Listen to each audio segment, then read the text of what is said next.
I've been gardening now for 35 years, man and boy. I guess I've learned a bit over that time, but we do learn by our mistakes, and boy have I made a few. It seems that it was only yesterday that I first picked up a gardening book and a spade and trotted out into a garden. But my younger self could use a bit of a hand, and I know it's not possible, but I'm making a video for me as if it was 35 years ago and I was just starting out. So, 5 tips I'd like to have given my younger self. Number 1, don't buy too many products. It's very exciting when we go into a garden store and they're almost like supermarkets, shelf after shelf filled with every possible tool, every product, every seed, every chemical, whole libraries of books. It's easy to wander around filling your trolley, spending hundreds of pounds or whatever you can afford on all sorts of stuff. I've got tools and things I bought still in my shed I've never used in 30 years. You need a basic set of stuff. Obviously you need a trowel, a spade, a fork, ideally 2 of each. You need hand tools as well, little versions of the same. You need sticks and canes, you need stakes, you need some means of covering up plants and protecting them, fleece or netting, and you need weed-proof membrane and things like that as well. Oh, and a few bricks are always useful. But that's about it, and those are things that you can pick up fairly gradually over time, particularly bricks. Never have enough bricks even now, but I always collect them if I find a brick left over for a project, so that'll go in the garden. But the vast majority of things you don't need, and I think that I'm the worst. Whenever I pick up a new hobby, I always go out and tool up, get all the gear. And particularly when you discover organic gardening, you quickly discover that although there are organic versions of all the pesticides and chemicals and fertilizers and things that a non-organic gardener would want to use in the course of the gardening, none of them are actually necessary, because organic gardening is all about gardening in harmony with nature anyway. So 3/4 of the chemical products on the shelves are unnecessary. Funny little tools that you don't know what they're for. I've got tools I still don't know what they're for. They're not necessary either.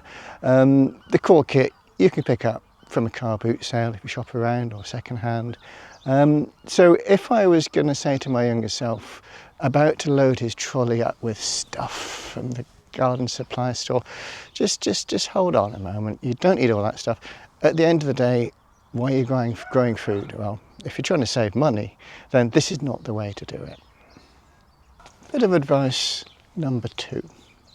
Nature is not your enemy. It can often seem, particularly in the early stages of gardening, like it's a war. We fight the weather, we fight the soil, we fight caterpillars, we fight snails, we fight the damn plants when they get out of control and grow all wrong, not like in the book. But at the end of the day, nature's very good at growing stuff. If you look around, go for a walk in the country whenever you're having a hard time with the garden, and look at the verdancy, the way things just grow well. If they're in the right place, nature will look after them. So when you're starting to fight, you're doing something wrong. If you're overwhelmed with slugs and snails, it's a typical one.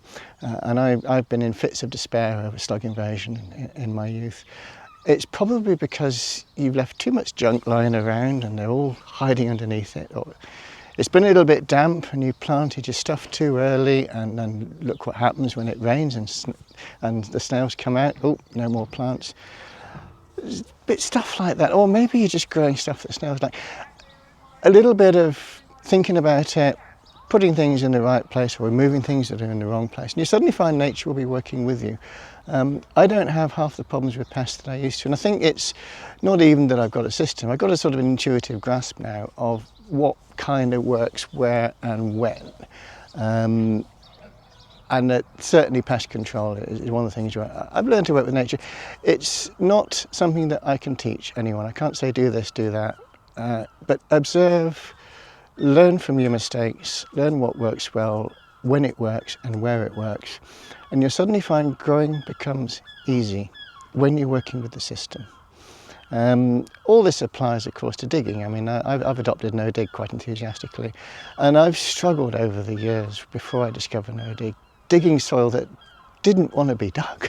My soil here is very heavy clay, and particularly in the winter time, it used to get very soggy, and I've given myself 2 slip discs through digging.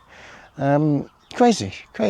You know, there are better ways of doing it, and just a bit of shopping around in terms of your knowledge, learning from other people, learning from nature, learning from experience, and it'll suddenly click. You'll be working with the system.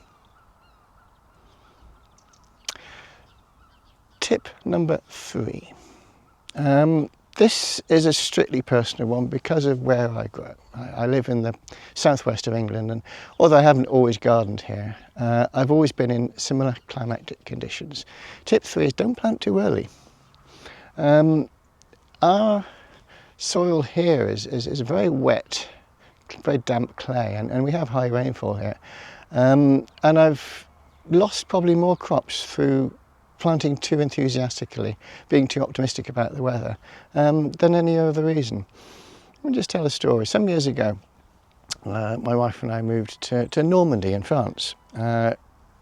Wasn't particularly for the gardening, although we had enough land that we could have a big garden. And I immediately started gardening, and I thought, well, France is going to be warmer than England, you know, a few hundred miles further south. Western France, they're still quite wet and so on, but I thought, yeah, great. And I didn't do very well. And the following year, after we moved there, when my French was just about up to it, I engaged a local old boy who had a garden, and wizened chap. He looked like he knew his stuff. And I said, what are the secrets? What do you do? He said, I've been watching you. And he said, you put everything in a month too early. And he puffed on his pipe and said, we don't put any seeds in the ground until May. I said, May? May? It's April or March in Britain. He said, yes, but you've got a different climate. He said, it's cold here because we have a continental climate. We aren't quite so warmed by the ocean. Plus we have a heavy soil, plus we have a lot of rain in Normandy. He said, that's where you're going wrong. Your seeds are rotting in the ground. And he went on to explain that although they planted later in that part of France than we would in England, the warmer weather in France would heat the soil and the plants would grow faster, so that they'd catch up and you still get wonderful crops in the summer. So I followed that and I had good crops. Another lesson about early planting, and it happened only last year here. We had quite a cold, wet spring, and we kept having bits of fine weather followed by a week of rain. And I planted a row of peas in the ground, in the bed just behind me. And 1 in 10 pea came up. The soil was too cold, it had been quite damp, and it just wasn't ideal germinating conditions at all. I knew what was going on, so I quickly went into the greenhouse, multi-sowed some peas in pots, and had enough to replant. And being in the greenhouse, they came up quickly. So I rushed up here, and I think it was end of April. So I rushed up here and popped them in the ground. And because the weather was still bad and it was still quite cold, so I put fleece over, keep them nice and warm. Anyway, these peas didn't do anything. They went a bit yellow, and one by one they died. Oh my God, I've done it again. Still too cold and wet. The third planting of peas, and we're getting well into May now. Hardly early peas. I started with early peas back at the beginning of April. So it was mid-May by the time the third planting of peas went in. So I had main crop peas. The soil had warmed up by then, and everything was fine, and I had a good crop of peas in the same bed. And that's perhaps an extreme example. And peas are very sensitive to being planted in cold, wet ground. But my point is that you can get caught out with an early planting. There are people that plant early and they do very well, but not every year. If it comes in bad and cold and wet, you can get wiped out, and you have to plant again, start again with something else. Which it happened to me twice last year. And this is exacerbated by my wet conditions in the west of England and also my heavy. So I realise that. If you live in East Anglia, you can probably ignore this advice, or California. Anywhere other than Cornwall, probably. Actually, no, Wales. But it's hard work. And if you're a young gardener starting out, you want things to be easy because you can get very disheartened. So my advice to my younger self is, despite the fact you might see people, or you might read about people planting things in March and April, whatever, just wait a little bit. You'll still get a crop. It's more likely to come up and succeed. It will be easier. Start messing around with later planting when you know a bit more about the seasons and about your soil. Tip number 4, compost everything. It's very easy to be selective about compost and just put a few little trimmings in, a few cabbage leaves and things. I've learned over the years that the more I feed my compost heap or my compost bin, the better it works. It'll chomp through woody stuff. It'll chomp through hedge trimmings. It'll eat cardboard. It'll eat newspaper. It'll eat old clothes if they're cotton. Drip feeding a compost bin is not the way to make good compost. So make the biggest compost bin or heap that you can. And if you see neighbours trimming their hedge and about to take the stuff to the recycling centre, say, "I love that, mate." Put it on. In my little allotment here, I actually have compost given to me from neighbours on several sides, because they don't like to compost the big stuff or the woody stuff or the weedy stuff, because it might have seeds in it. And so I take it all and I make great compost. So the more stuff you can put on your compost heap, the faster it'll work, the better it'll work, and the more fantastic compost you'll have. And don't be frightened. If you don't know whether something will compost or not, well, put it in anyway. If it's still there the following year, just throw it away. I mean, my biggest thing that I've discovered recently, because we all get stuff mail ordered these days, and it comes in these big brown cardboard boxes. You see everyone fold them up and put them out for recycling and so on. I remove any staples, I remove any tape, and I feed it into my compost bin, and it's gone. It makes good compost. In a few months, the wood lice and the slugs chomp it down, and it all contributes. It's that woody matter that helps a compost bin go as well, actually. So feed your compost. Shovel the stuff in. Tip number 5. Don't fall for magic tricks. I've done this several times, particularly when I was young. I remember my early experiments after a couple of years successfully growing tomatoes with hydroponic ring culture, which is a thing at the time. We're going back to the early 90s now. Oh dear, oh dear, oh dear. Anyway, I've done this many times. Something comes along and you read about it, and someone's doing a fantastic job with this particular trick or that particular trick. It's new, it's wonderful, and everything that was learned about gardening before has to go in the bin.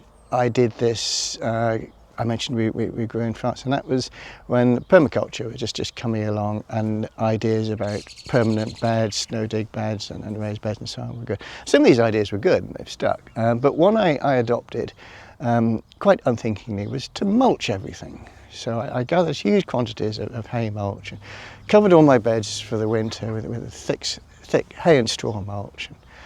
Come the spring, oh God, the slugs. I mean, the mulch went slimy underneath, and there were millions of slugs, okay, tens of thousands, a lot of slugs, who, even after I sort of removed the mulch and chased them off, they went everywhere, and my garden was just a slugfest. It's a stupid idea.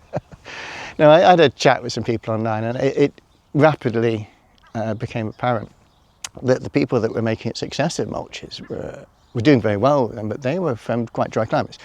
Australia and California and the places where permaculture was first adopted, and these mulches were doing very well because it retains moisture, helps the plants in many ways, breaks down and forms a nice bit of nourishment for the plants. You don't really have slug issues on those kind of soils, but in the cold, wet, damp soil of Normandy, France, the method just didn't work at all. I really destroyed a year's worth of gardening. It's really stupid mulches. I could list other things, and one of the things to remember, that something that works on the other side of the planet might be wonderful for them isn't necessarily going to work for you. And the second thing is, anyone that says this method is much better than anything that's come before, throw away. I mean, we've been gardening as a species a long time. I mean, gardening was a stone age. Throw away 10,000 years of agriculture and gardening and do this. Well, you should be immediately getting some warning signs at that point. Say, well, okay, the system is, your new thing might be worth trying, but don't expect it to revolutionise gardening, because over the thousands of years that mankind has been growing food in gardens, we have tried just about every trick, and the things that have the things that everybody does, they do them for a reason, with local variations. So don't fall for magic tricks. Try them, by all means try them, but don't expect this method or that method or so on suddenly comes along to revolutionise your gardening, because odds are it's already been tried somewhere in the world, and if it worked, it would have been incorporated into our gardening systems.